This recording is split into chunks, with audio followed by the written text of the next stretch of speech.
أعوذ بالله من الشيطان الرجيم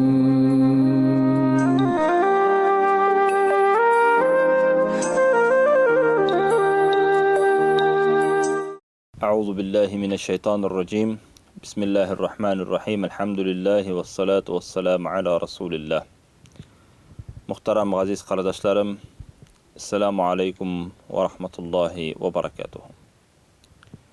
Bütün galamni yo'qdan bar qiluvchi, tarbiya qiluvchi Rabbimiz subhanahu wa ta'alaga hamd sana maqtovlarimiz, Payg'ambarimiz Muhammadinil Mustafa sallallohu alayhi va sallamga ko'ngillarimizning turidan chiqqan salovat sharifalarimiz bo'lsa edi.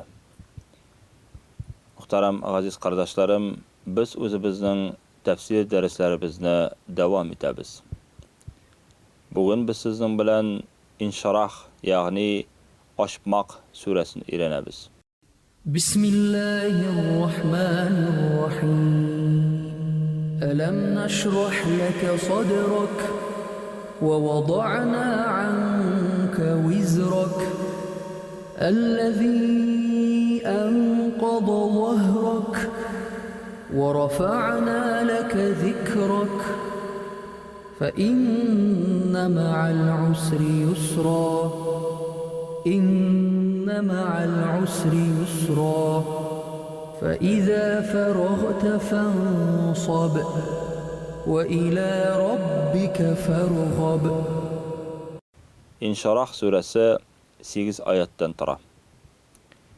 Inshirah surasi Makka shaharida ingan. Rasululloh sallallohu alayhi va sallamga.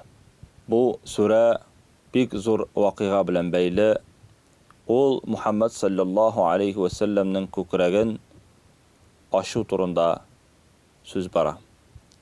Ya'ni Rasululloh sallallohu alayhi va sallamga 4 yosh bo'lganda, ali ol vaqtda onun enisi isen bola ham ol balasın aşatırlık sütü bulmay. Ham Peygamberimiz sallallahu aleyhi ve sellemni süt anasına bireler. Anın süt anası Halime bola. Ol Banu Saatlerden bola. Günlerden bir günü Peygamberimiz sallallahu aleyhi ve sellem şula oynap yürgende anın yanına 2 ferişte gelip ko'kragin yaralar. Ham yüragin alıp anı zemzem suyunda juvib, şistartıp kiri qo'yalar. Andağı bo'lgan balalar şunu ko'rib Peygamberimiz sallallahu aleyhi ve sellem işin qo'rqib Halime anabız yanına baralar. Ham anın bilan bo'lgan bütün voqeani sililer. Halime anabız qo'rqudan Peygamberimiz sallallahu aleyhi ve sellemni kiri Amina radıyallahu anhaga qaytara.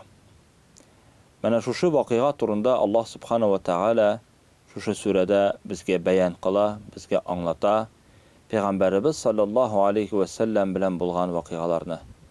Ya'ni Peygamberimiz sallallahu aleyhi ve sellemning yurakda bo'lgan şu bir uyushqan qonun olib, ya'ni shayton senga hozir zarar keltira olmaydi deb aytirga tiladi. Ya'ni Peygamberimiz sallallahu aleyhi ve sellemning yuragini to'lisincha gunohlardan, ham najislardan, nasharliklardan shistartalar. Ham yuragini keri qo'yib, yangadan yovib qo'yalar. Ham Peygamberimiz sallallahu aleyhi ve sellem anga bir narsa bo'lmaganday keri qaytib ketadi. Şunun turunda Allah Teala Inshirah surasida aytadi: Bismillahirrahmanirrahim. Alam nashrah laka sadrak. Ya Muhammed, biz senin ko'kragingni ochmadikmi? Ham iman, hikmat bilan ko'nglingni yumshoq qilmadikmi? Ya'ni muhtaram jamoat, Peygamberimiz sallallohu alayhi va sallamga hidoyat berildi, iman berildi. Ham Qur'on oyatlari bilan qalbi nurlandi. Peygamberimiz sallallohu alayhi va sallamga ol Allah tarafından bir fazıl keramet boladır. Şul nimetke şükür kıl dip ayta Allah subhanahu wa ta'ala. Ham ayta ve vada'na anka wizrak ve senin ağır yükünü düşürdük tugilmi dedi. Rabbimiz subhanahu wa ta'ala. Yani Peygamberimiz sallallahu aleyhi ve sellem'nin yüge bik ağır bula.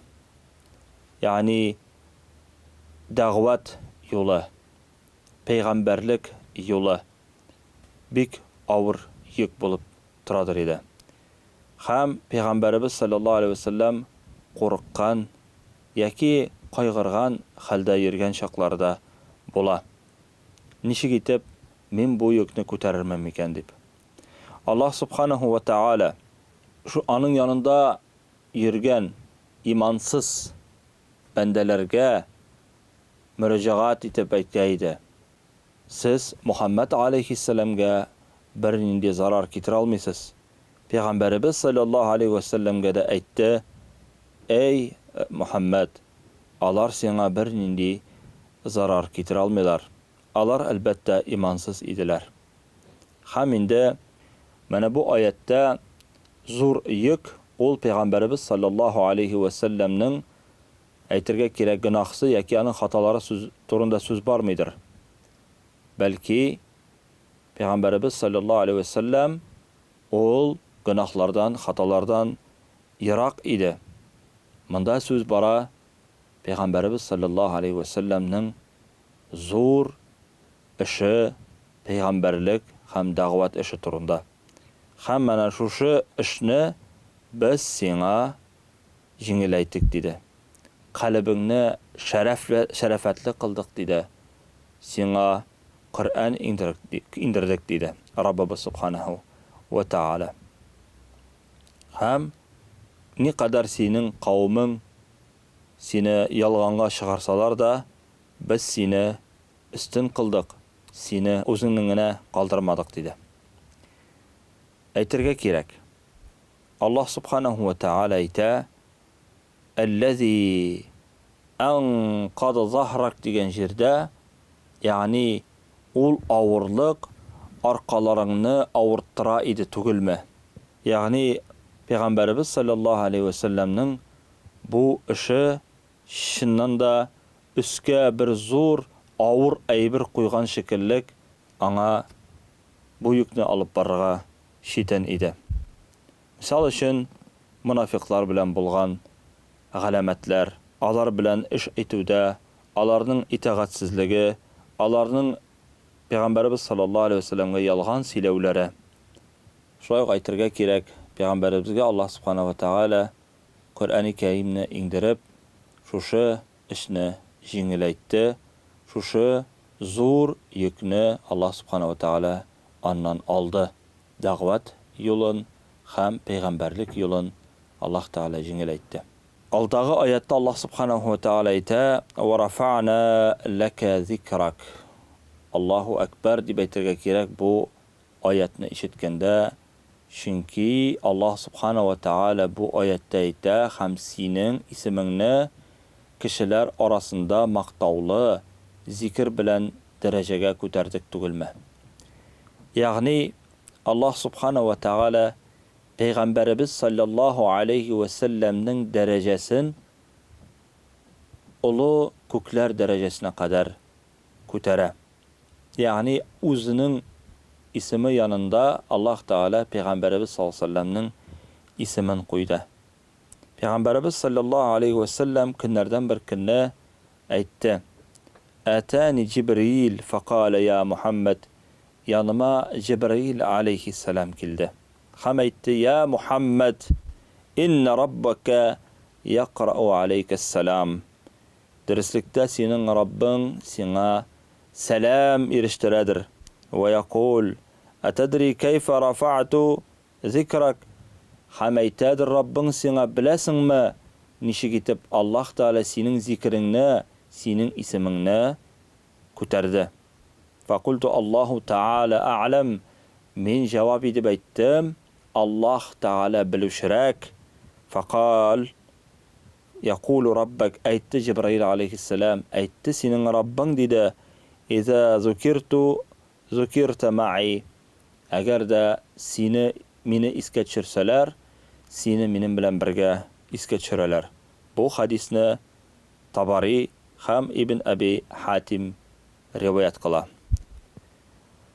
Bilabız, laqad qurina Allahu Ta'ala ismi Rasul sallallahu aleyhi ve sellem bi ismihi celle ve ala.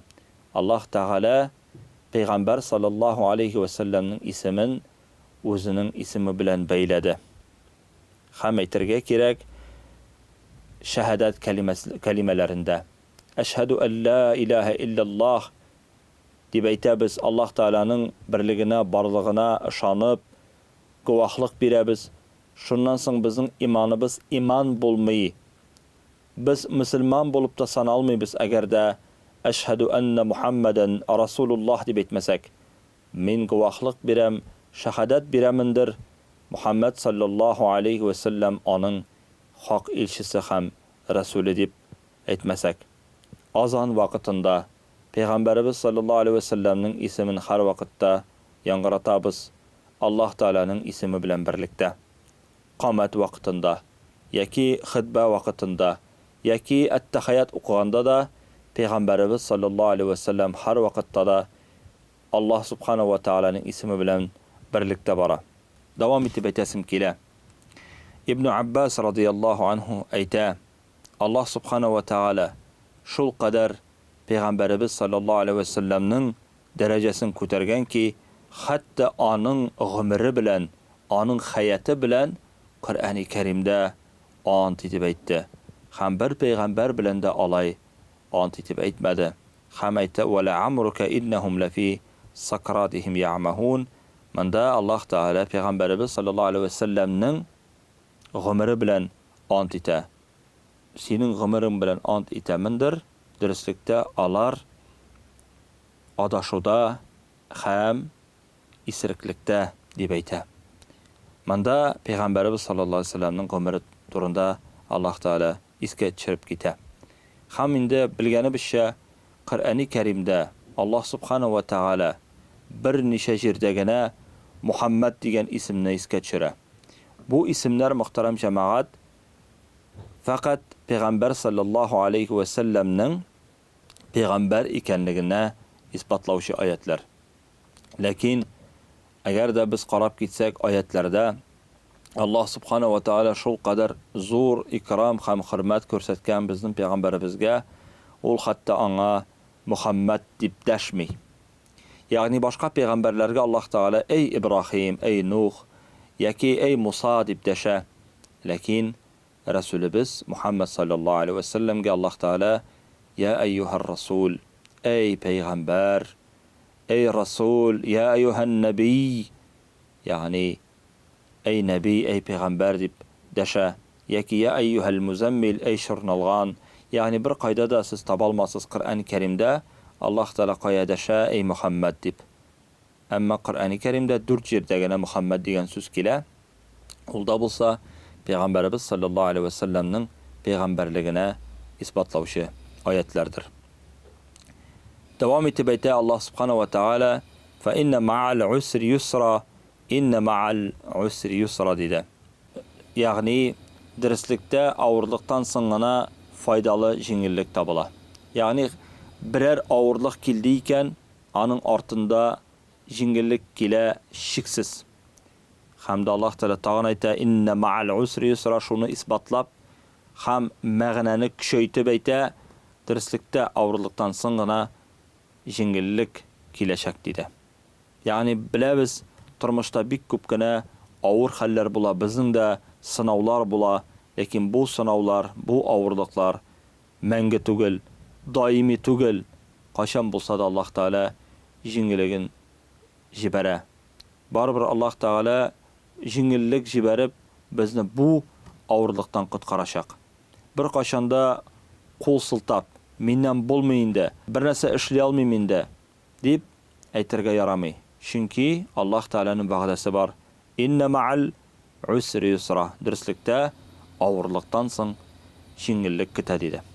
Yani Allah subhanahu ve Taala mana şu sınavlardan Peygamberimiz sallallahu aleyhi ve sellem'ge ayta, şu ağırlık, peygamberlik yügü hamda da'vat yolu elbette ağır ekanligini biz bilamiz deb aytdi Allah Taala. Bu shundan da zo'r sınav Allah yolunda kurashuv, Allah yolunda g'ilm beru, kishilarni haqliqqa chaqiruv, nasharlikdan tiyu, bu bek ağır amel. Әмма ләкин Аллаһ Субханаһу ва Тааля әйтә, без сине авырлыктан, теге кыскынлыктан иркенлеккә чыгарабыз. Һәм җиңеләйтәчәкбез синең хәлеңне дип әйтә. Һәм син дошманларыңны җиңерсең. Һәм синең эшең үзгәрәчәк, яхшыга таба. Һәм Аллаһ Тааля хаклыкны чыгарачак, батылны юк итәчәк диде.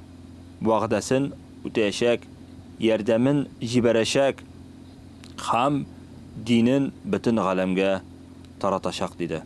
Бер дә борчылма, эй Мөхәммәд дип әйтәсе килә бу аятта Аллаһ Тааля Рәсүлебез саллаллаһу алейхи ва сәлләмгә. Файза фарагта фансаб ва иля раббика фаргаб дип Аллаһ Тааля тамамлый шушы аятларны, шушы сүрәне.